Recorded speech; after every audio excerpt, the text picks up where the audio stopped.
sou Rubinho me meter na seara dele, mas eu sou assim. Inquieto e busco tudo em todos os lugares que eu posso. E então eu sentia as dificuldades desde o final do século XIX das publicações que se deveria ter a nível de cangaço, porque o Brasil não editava nada. Só que o folheto de cordel estava circulando nas feiras. E eu fui buscar então, pelo folheto de cordel, eu fui buscar a história do cangaço. E, gente, eu cheguei a 700 e tantos números, títulos de folhetos de cordel só sobre cangaço. Eu fiquei espantado. Eu digo, não é possível um negócio desse. E como é que a literatura de cordel consegue chegar a um volume tamanho? Bom, e então eu fui sempre trabalhando com quem? Com o homem.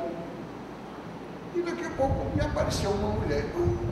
Eu fiquei satisfeito. E agora, as mulheres também estão investindo no folheto de cordel. E eu deixei o homem lá e fui para o lado das mulheres. Que dificuldade tremenda.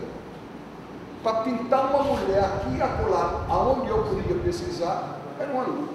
Mas eu consegui 3. Depois eu passei de 10. Aí eu alcancei 30. Hoje eu tenho 41. Hoje eu tenho minhas amigas na academia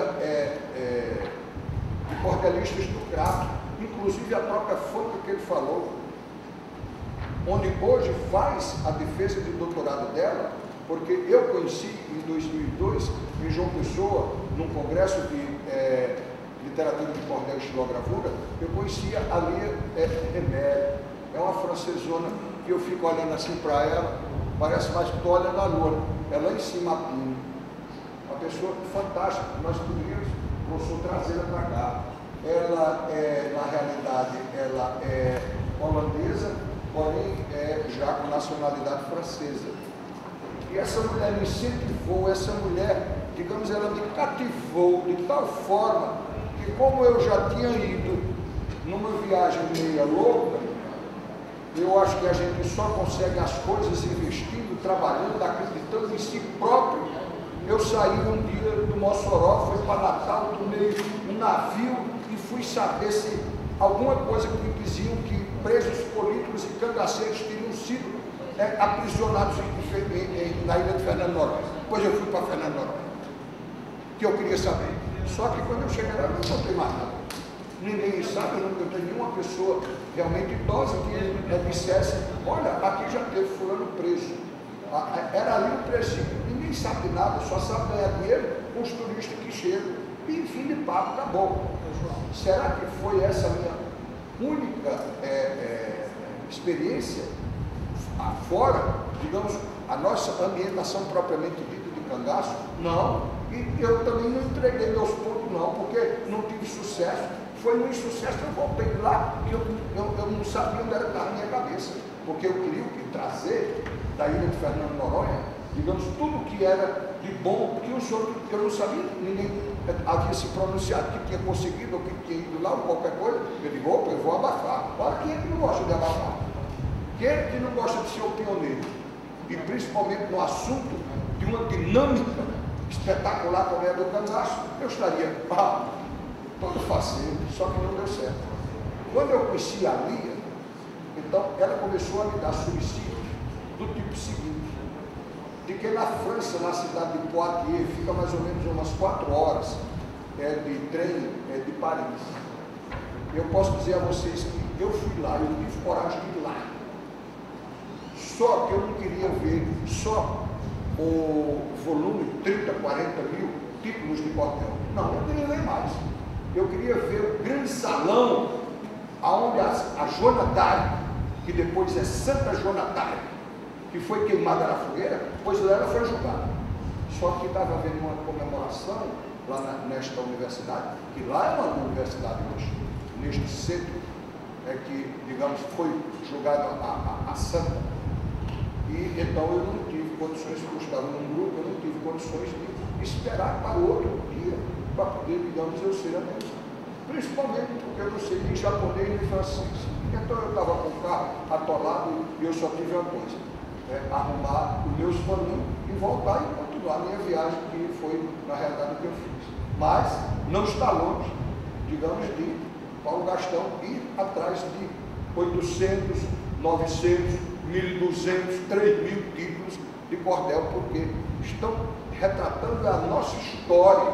Não é a história do francês, não, é a história de nós nordestinos. E nós precisamos saber aonde é que nossa história está alcançando, está chegando e sensibilizando o povo. Eu sou desse jeito. Eu só entendo se for assim. Se for na bandeja que eu esperar, me balançando numa rede com o pezinho na parede, não chega nada. Só chega o pezinho na parede.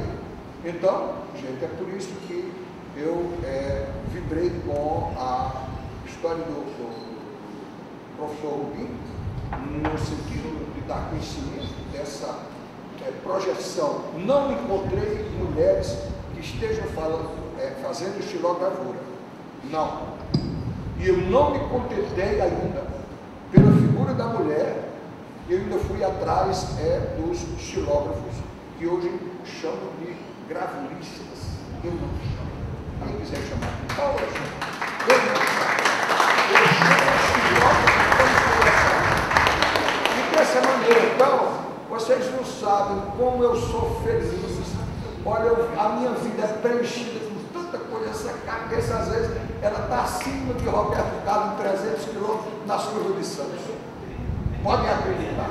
Não existe esse momento de eu ficar pensando em bobagem. Eu não tenho tempo de pensar em bobagem. Eu só tenho tempo de pensar em vocês e ser útil. Muito obrigado. Eu queria falar aqui um pouco da nossa sociedade, conhecer um pouquinho da nossa SBEC. É uma sociedade, como o próprio nome diz, Sociedade Brasileira de Estudos do Cangaço.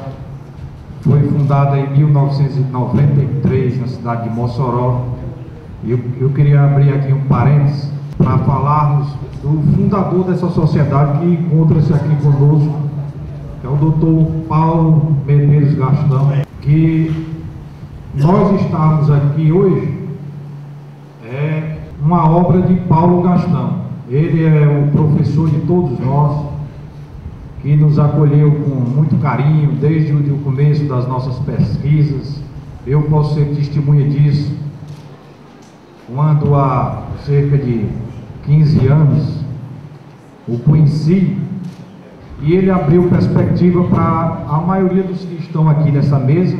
Mais uma vez eu gostaria de parabenizar a Universidade Estadual da Bahia, na pessoa do professor Juraci Marques, e esse evento aqui na cidade de Paulo Afonso só vem enriquecer ainda mais o estudo do cangaço. Para vocês terem uma ideia, a maioria das nossas pesquisas, a nossa sociedade, ela não conta com apoio de nenhuma outra instituição. A maioria das nossas viagens são feitas às nossas próprias custas, nós mesmos custeamos as viagens, tudo em nome do amor à história, de querer resgatar essa história, de querer conhecer essa história, a história do Nordeste brasileiro, que ela precisa ser contada. Nós não temos que ter vergonha da nossa história. Como foi falado ontem aqui, a história do cangaço tem violência. Assim como teve violência na Segunda Guerra Mundial, assim como teve violência em Canudos, em outros e muitos outros fatos históricos que não tem por que aqui a gente enumerar. Mas ela é uma história de seres humanos. A própria história de Maria Bonita, que é uma conterrânea aqui da maioria dos que estão aqui presentes, é uma história muito bela. É uma história de sofrimento. É uma história hoje que é conhecida mundialmente. Que nós precisamos divulgar ainda mais a sua história e não temos que ter vergonha disso. O cangaço é a história do Nordeste. O cangaço é a história do Brasil. Muito obrigado a todos. Temos na SBEC um centro, né, extremamente fortalecido, de uma pesquisa que faz a diferença quando a gente discute sertão. Porque, por exemplo, eu escutei aqui dentro da universidade a apologia à violência, é o chavão, né? Pessoal, Nordeste, Canudos, pau de colher, cangaço, é parte da história. A gente gostaria que o Nordeste fosse feito de flor de mandacaru. Não é. Tem espinho, tem espeto, E a nossa história é isso, né? A ideia é, a partir disso, não reproduzir mais essas formas de violência. Mas a gente não pode dizer que pode compreender o Nordeste sem compreender essa dinâmica sociológica, política, econômica, história, psicológica e tantas outras vertentes, né? Então, queria imensamente agradecer a SBEC, que é a espinha dorsal desse seminário, que é o centro que congrega grandes pesquisadores, tá bom?